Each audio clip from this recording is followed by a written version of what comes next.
Assalamualaikum warahmatullahi wabarakatuh.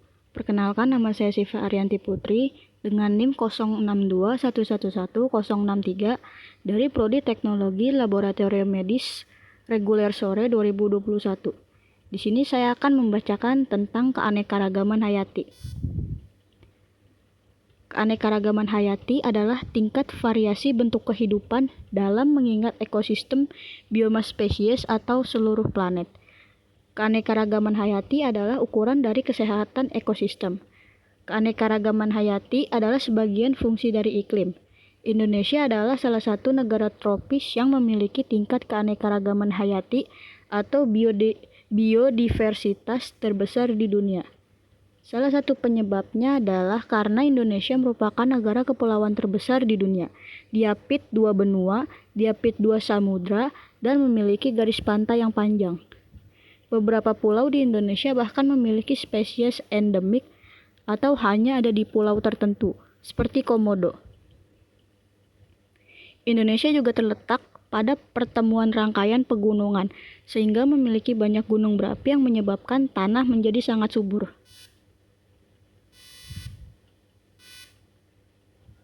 Dalam keanekaragaman hayati dibagi beberapa tingkatan atau jenis, yakni keanekaragaman gen. Keanekaragaman gen merupakan variasi genetik dalam satu spesies. Tingkat tersebut timbul karena setiap individu mempunyai bentuk gen yang khas. Gen adalah materi dalam kromosom makhluk hidup yang mengendalikan sifat organisme. Gen pada setiap individu, meskipun perangkat dasar penyusunnya sama, tapi susunannya berbeda, tergantung pada masing-masing induknya. Lalu ada keanekaragaman ekosistem. Keanekaragaman ekosistem diartikan sebagai perbedaan komponen biotik dan abiotik yang terdapat pada tempat tersebut. Contoh keanekaragaman hayati ini bisa dilihat pada ekosistem hutan. Dengan ekosistem gurun memiliki komponen biotik dan abiotik yang tak sama. Lalu ada keanekaragaman tingkat jenis atau spesies. Ini dapat dijelaskan sebagai keanekaragaman variasi bentuk dan penampakan yang dimiliki oleh spesies satu dengan spesies yang lainnya dalam suatu lingkungan. Contoh keanekaragaman spesies. Kucing, harimau, dan singa merupakan spesies berbeda dengan morfologi yang berbeda, namun masih berkerabat dekat. Lalu ada kerbau dan banteng merupakan spesies yang berbeda dengan morfologi yang berbeda, namun masih berkerabat dekat. Lalu ada pohon aren dan pinang merupakan spesies berbeda dengan habitat yang berbeda, namun masih dalam kerabat palem-paleman. Di sini ada gambar persebaran fauna di Indonesia. Peta pembagian garis Wallace dan Weber. Garis Wallace membatasi fauna asiatis dengan fauna peralihan. Sedangkan garis Weber membatasi fauna australis dengan fauna peralihan. Fauna asiatis menempati bagian barat Indonesia sampai Selat Makassar dan Selat Lombok. Di daerah ini terdapat berbagai jenis hewan menyusui yang besar seperti gajah atau Elephas maximus sumatranus, harimau atau Panthera tigris, lalu badak, Rhinoceros sondaicus, lalu ada beruang, Helarctos malayanus, orang utan, Pongo pygmaeus. Fauna endemik di daerah ini adalah badak bercula 1 di ujung kulon, Jawa Barat, Beonias di Kabupaten Nias, bekantan atau kera Belanda, dan orang utan di Kalimantan. Fauna australis menempati bagian timur Indonesia meliputi Papua dan pulau-pulau di sekitarnya. Di daerah ini terdapat jenis hewan seperti burung kasuari, cendrawasih, kakatua. Selain beberapa fauna di atas, juga terdapat beberapa fauna endemik yang hanya terdapat di satu wilayah, yaitu Tautara, sejenis amfibi purba yang hanya terdapat di Selandia Baru, dan Tasmanian devil yang terdapat di Pulau Tasman. Fauna peralihan dan asli. Persebaran fauna di Indonesia Bagian tengah dikenal dengan tipe peralihan atau juga dikenal sebagai fauna kawasan Wallace karena berada di garis Wallace yang memisahkan tipe Asiatis dan Australis. Wilayah Indonesia bagian tengah meliputi Sulawesi, Bali, dan Nusa Tenggara. Di daerah ini terdapat jenis hewan seperti komodo, babi rusa, anoa daratan, dan burung maleo.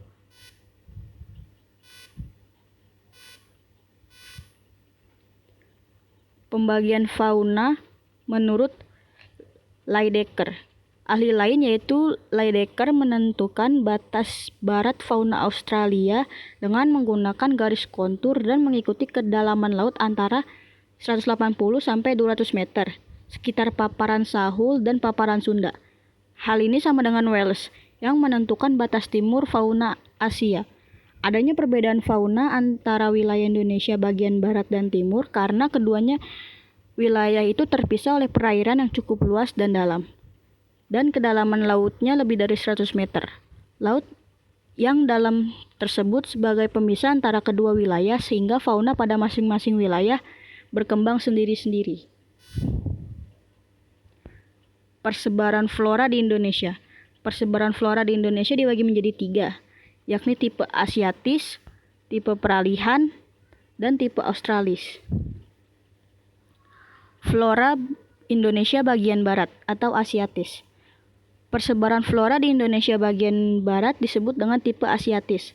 Hal ini dikarenakan banyak flora di bagian barat yang hampir sama dengan flora di benua Asia pada umumnya. Wilayah Indonesia bagian barat sendiri meliputi Pulau Sumatera, Jawa, dan Kalimantan. Beberapa variasi tumbuhan di Indonesia bagian barat antara lain tanaman lumut, paku, jamur, meranti, mahoni, damar, dan lain-lain. Ada juga beberapa flora endemik Indonesia yang khas di bagian barat ini. Misalnya adalah bunga Rafflesia arnoldii atau bunga bangkai di Bengkulu, yang menjadi ciri khas flora tipe Asiatis. Flora Indonesia bagian tengah atau peralihan. Persebaran flora di Indonesia bagian tengah disebut dengan tipe peralihan atau disebut juga dengan flora Kepulauan Wallace karena terletak pada garis Wallace yang memisahkan flora fauna tipe Asiatis dan Australis. Wilayah Indonesia bagian tengah meliputi Pulau Sulawesi, Bali, dan Nusa Tenggara. Ada juga variasi tanaman rempah-rempah seperti pala, cengkeh, kayu cendana, kayu eboni, anggrek, dan masih banyak lagi yang lainnya. Hal tersebut menjadi ciri khas yang ada pada persebaran flora tipe peralihan di Indonesia bagian tengah. Flora Indonesia bagian timur atau Australis. Persebaran flora di Indonesia bagian timur disebut dengan tipe Australis.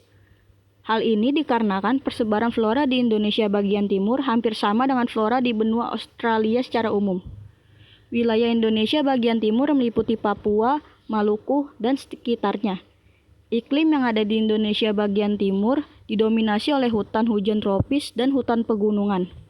Selain itu, juga banyak ditemui tanaman seperti pohon sagu, pohon nipah, dan hutan bakau atau mangrove yang ada di daerah pesisir pantai.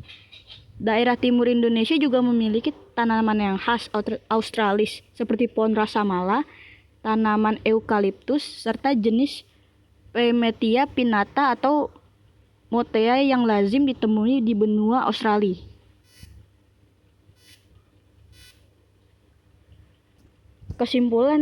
Kesimpulannya, makhluk hidup di dunia ini sangat beragam. Keanekaragaman makhluk hidup tersebut disebut dengan sebutan keanekaragaman hayati atau biodiversitas. Setiap sistem lingkungan memiliki keanekaragaman hayati yang berbeda. Keanekaragaman hayati ditunjukkan oleh adanya berbagai variasi bentuk, ukuran, warna, dan sifat-sifat dari makhluk hidup lainnya. Keanekaragaman hayati disebabkan oleh 2 faktor, yakni faktor genetik dan faktor lingkungan. Terdapat interaksi antara faktor genetik dan faktor lingkungan dalam mempengaruhi sifat makhluk hidup. Kegiatan manusia dapat menurunkan keanekaragaman hayati, baik keanekaragaman gen, jenis, maupun keanekaragaman hayati ekosistem. Namun di samping itu, kegiatan manusia juga dapat meningkatkan keanekaragaman hayati, misalnya penghijauan, pembuatan taman kota, dan pemuliaan. Pelestarian keanekaragaman hayati dapat dilakukan secara in situ atau habitat aslinya dan ex situ, di luar habitat aslinya. Terima kasih. Sekian dari saya, kurang lebihnya mohon maaf. Wassalamualaikum warahmatullahi wabarakatuh.